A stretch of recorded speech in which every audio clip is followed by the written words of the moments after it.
तो हर एक social media platform हो या इलेक्ट्रॉनिक मीडिया के प्लेटफॉर्म में हो, कहीं ना कहीं इनके बारे में चर्चा हमेशा होते रहता है और इनसे बात करने का प्रयास करते हैं कि आखिर ये जो इतना चर्चा में रहते हैं, इतना चर्चा में रहने का वजह क्या। तो सबसे पहले हमारे पीटी बिहार में आपका स्वागत है सर।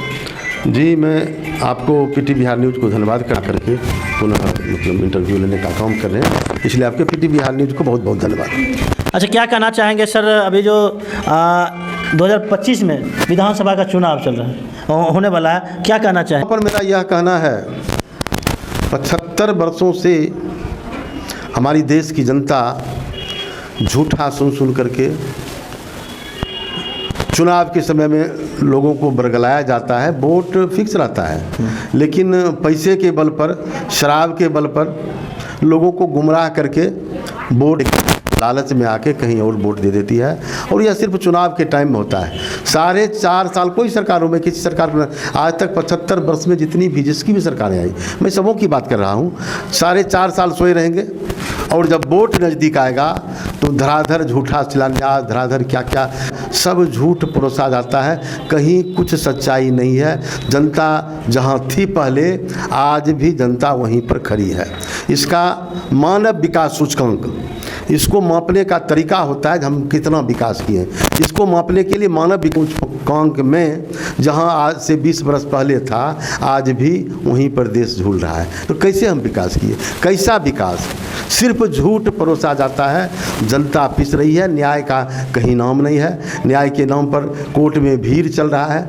आज जितने मुद्दे हैं, बेचारा की स्थिति में मुद्दे खड़ा है, उसे कोर्ट जाने पर सिर्फ तारीख मिलती है, न्याय नहीं मिलता। बहुत से लोग न्याय पाने के लिए चले गए, दुनिया से विदा हो गए, लेकिन उनको न्याय नहीं मिला। गरीब को कहाँ से मिलेगा न्याय? जो है, जब वोट खरीदार झूठ बोल करके, कोरोना का नाम ले करके, थाली पिटवा करके, घर में बल्ब बंद करवा करके, दिया जलवा करके, ये सब जो है से ये नाटक होता रहा है।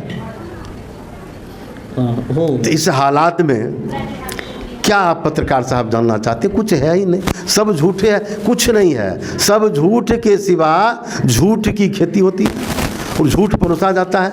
और हमारी देश की भोली भाली जनता गुमराह होकर के देना कहीं चाहती है, लेकिन वो कहीं और मत चला जाता है। सरकारें बनती है, लेकिन जनता का भला आज तक 75 साल में एक भी सरकार नहीं आई जो जनता के बारे में सोच सके। आप सोचिए पत्रकार साहब, आप सोचिए, चाइना, आप 10 से 15 हज़ार युवा तैयार करते हैं विश्व स्तरीय।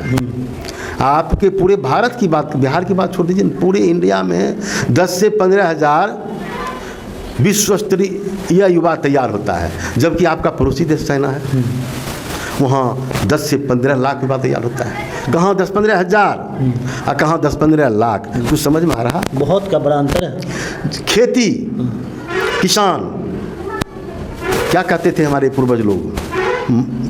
ये उत्तम खेती, मध्यम बान, निर्घिन सेवा, भीख निदान, ये हमारे पूर्वजों का कहना था। खेती उत्तम। आज खेती सबसे पीछे है, कोई खेती नहीं करना चाहता है। सारे युवा शादीशुदा हैं, अनमेरिड भी लोग, जब मतलब उनके ऊपर भार पड़ता है तो बिहार छोड़ करके, दूसरे राज्यों को छोड़ करके पलायन करते हैं, पंजाब की ओर, दिल्ली की ओर, जहाँ भी रोजी रोटी मिलता है वहाँ सब पलायन। यहाँ कुछ है? यहाँ तो बिहार में तो सिर्फ मतलब क्या है, लड़कियाँ हैं, बूढ़े लोग हैं, बचे हुए हैं। यूथ जो है वो सारा यूथ तो आपको प्रदेशों में है। यहाँ क्या आप कर रहे हैं? कुछ है?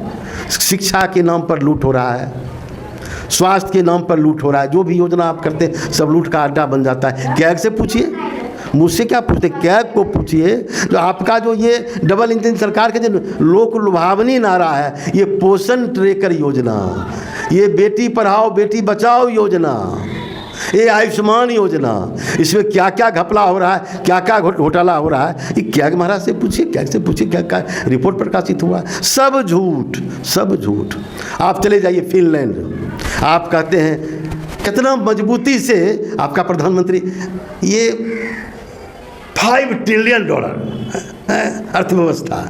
आप देखिए 46वीं विश्व का 46वां अर्थव्यवस्था फिनलैंड में है। वहाँ का जाके स्कूल देखिए, और ये डबल इंजन की सरकार जहाँ जहाँ है उसका स्कूल जाके देखिए, सरकारी स्कूल, समझ में आएगा आपको ये झूठ है कि सच है। इसको तो इंक्वायरी करने की जरूरत है ना। आप पत्रकार हैं, 1 मिनट में पता लगा सकते हैं। फिनलैंड विश्व में एक देश है फिनलैंड, वहाँ का सरकारी स्कूल जाके देखिए, वहाँ का सरकारी अस्पताल देखिए, आप अपना सरकारी अस्पताल देखिए, आप अपना विद्यालय देखिए, क्या कर रहे हैं? सिर्फ झूठ, कुछ नहीं है। 49 करोड़ युवाओं का फौज देश में रोजगार के लिए खड़ा है। 49 करोड़, उससे डर करके ये सब जितना देखते हैं, ये क्या क्या हो रहा है, मतलब रैली निकल रहा है, क्या क्या पूरे देश में नाटक चल रहा है। चुनाव, चूँकि बंगाल में चुनाव होना है, बिहार में चुनाव होना है, तो क्या सब नाटक सब ये सब सत्ताधारी लोग सब कर रहे हैं, विपक्ष के लोग कर रहे हैं, सब देख रहे हैं। ये सब नाटक है, ये सब ड्रामा है, कुछ नहीं है। स्वास्थ्य के नाम पर कुछ नहीं है, शिक्षा के नाम, शिक्षा को तो इतना चौपट पूरे देश में कर दिया गया है, जो लोग गरीब रहेगा,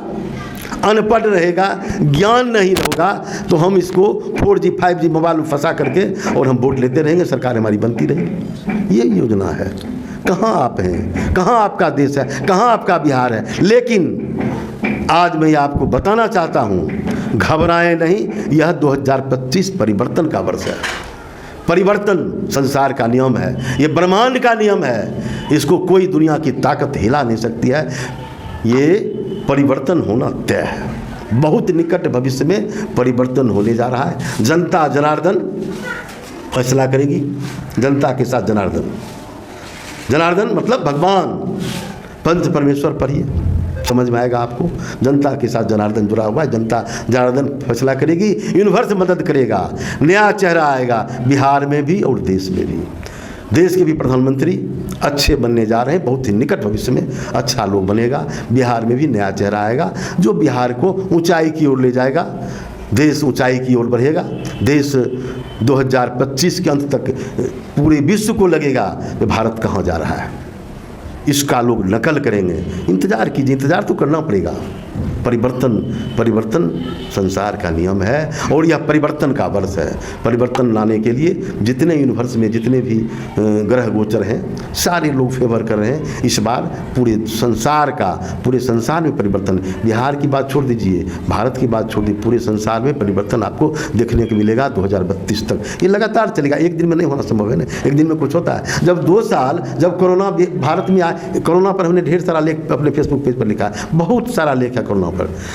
भारत में कोरोना आया ही नहीं, डर बेचा गया, डर की खेती गई, झूठ बेचा गया, झूठ की खेती गई। 303%, 1% लोगों का संपत्ति, 1% लोगों का संपत्ति 303% का इजाफा हुआ कोरोना काल में। इसीलिए कोरोना का नारा दिया गया। कोरोना में झूठ बेचा गया, और जो इस झूठ से डर गए, जो डर गया वो मर गया।